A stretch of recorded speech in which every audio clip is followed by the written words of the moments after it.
Aggarwal, head of BFSI research at Motilal Oswal, joining us on the show now. Nitin, good afternoon. Thank you so much for your time. Now, what is happening is that this entire bond, the impact on the bond market from the India's inclusion as far as JP Morgan's index is concerned, there is a view that it will attract a lot of flows, but staggered over 1 or 2 year period of time. In fact, Citi even came out and said that they expect the 10-year bond yields to fall to 6.8%, because of this. On the one hand.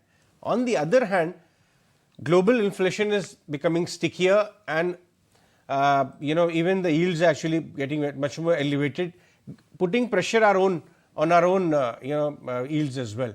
Which way do you think this push and pull will actually settle and the impact it could have as far as Indian financials are concerned?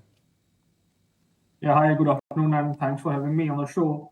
So clearly, this inclusion for India in the JP Morgan Bond Index will drive some inflows, FX inflows in the country, and that will have a positive impact when you look at the bond yield. So they will likely moderate because of this, but there will be multiple variables at play.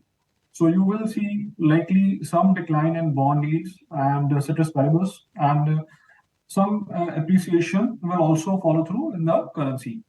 But RBI, I believe, will be closely watching this, and which is where they will want to maintain some equilibrium and will not want the movement to be very sharp, and which is where they will likely act to sort of mitigate the movements that will happen because of this.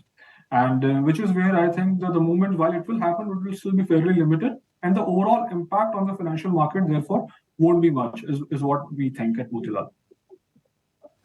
Nitin, which part of the financials is the most attractive in terms of risk reward, in terms of valuations, and in terms of the financial metric as well, going forward, be it credit growth, be it NIMs? Right. So, see, from this particular development, you will see some moderation in bond yields, and PSU banks are one which typically loaded more with the G6, and their SLR ratios are invariably higher in the banking system, and they will likely benefit, therefore, from the moderation in bond yields.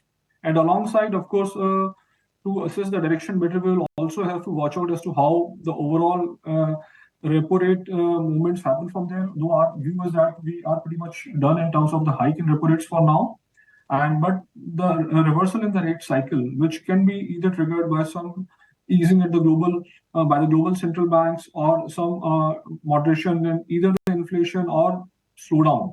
So any of these things could start on with the turn in the rate cycle, and that will be further positive when it comes to the bond yield, and therefore again the PSU banks will benefit from that. And otherwise, on the credit growth, I think things are faring well, and we are looking at around 14% credit growth for FY24. Right. Also just want to understand in terms of, let's just shift a bit in terms of talking about the banking space as well, right? The mid and small cap, that has seen a sharp run up as well. Do you think and believe there's a pocket of overvaluation actually coming in here? We'll say not as of now in terms of the overvaluation, because while the movements have been very sharp, but what happened in the last 3 years, the banking sector reported almost touching 50% earning CAGR between FY20 till FY23. And now with the turn in the rates looking to have peaked out, the deposit costs moving up, and the earning growth therefore is showing some signs of saturation, and we are expecting that to come close to now 18 to 20% run rate when you look at over FY23 to 25. But some of these smaller banks, they are still placed well on the valuations, and they are offering visibility of a stronger earnings growth, and therefore, given the value that they still offer, they are still reporting a stronger price action. And you are witnessing that happening in many of the mid-cap private banks and even the PSU banks, because time and again, PSU banks undergo a period of consolidation, but the 1% ROA visibility, which used to be pretty much a question mark when you look back a couple of years back, today we are talking that 1% can move towards 1.1 or 1.2 at the sector level. And which is where the performance has been buoyant, and after every sort of consolidation, you see them bouncing back, because the overall multiples are still below 1 for most of the public sector banks.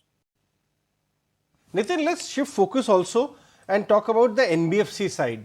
You may have seen what's happening, how the big energy conglomerate wants to up their game as far as the financials is concerned by Geo Financials. Today, Daburs have, the Berman family have launched an open offer for Eligare, which has largely financials and insurance. There's a vaccine maker, we all know whom, wants to have scale as far as their NBFC or ambitions are concerned. And then there is the old boy who's raising $1 billion now to sustain the 30% growth there and eyes MSME kind of growth as well. So, clearly big boys are very warming up in the NBFC space. Which part of the cycle are we in right now in NBFCs in your view? I think after a long pause, NBFCs have started to do well over past 1 year, because if you look at post-COVID, NBFC sector got impacted the most, and it took them longer to recover vis-a-vis banking sector. And now, given that we are at the cusp of a rate looking to have peaked out, the borrowing costs have looking to reach their peak, and you will see some moderation, and alongside you are seeing a steady trends in growth. Asset qualities across most NBFCs have improved, and which is where the earnings outlook for these NBFCs is looking to be pretty healthy, and that is reflecting the price performance of the sector. And I think as you go forward and we gain more visibility as to by when the funding cost will begin to moderate and how much can it really improve margins, the sector will continue to do well. And alongside, because of the distribution which is expanding and the focus for these NBFCs and the MSME sector overall, wherein most of the NBFCs are centered around, that space is doing really well. And as you see more and more development, the economic activity look likely to remain strong, you will see these NBFCs reporting pretty healthy loan growth, and that will feed into their valuations all the more, given that the margins will also move in favor for these NBFCs. Right, and Nitin, you just want to touch back upon the banking space. So, what do you actually like in those PSU sites you were talking about? Is it like the larger ones like Bob or an SBI, or something like a smaller PSU bank is what we would look at? Right. So over PSU, see, we are covering like 6 PSU banks, and 5 of them are buy for us of them, and we continue to maintain our preferred approach towards SBI, Bob, and Canara. In fact, we added Bank of Baroda last year in our model portfolio, and the last when we wrote on it, and from here on also we think that these PSU banks, because ROEs are sustaining around 17 to 18% or so, and their loan growth also are like around somewhere around 13 to 15% on an average is what we are looking at, especially for the larger banks. And which therefore, with the sort of multiples that they are at, which are all still below book, they can continue to give very healthy returns over the next 2-3 year period. And so we continue to prefer SBI and Canara Bank within this pack. Bob has already done quite well in the recent period, but we continue to like that also from a longer term time period.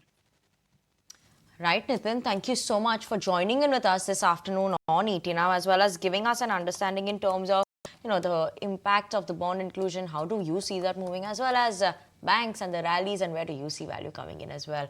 Surely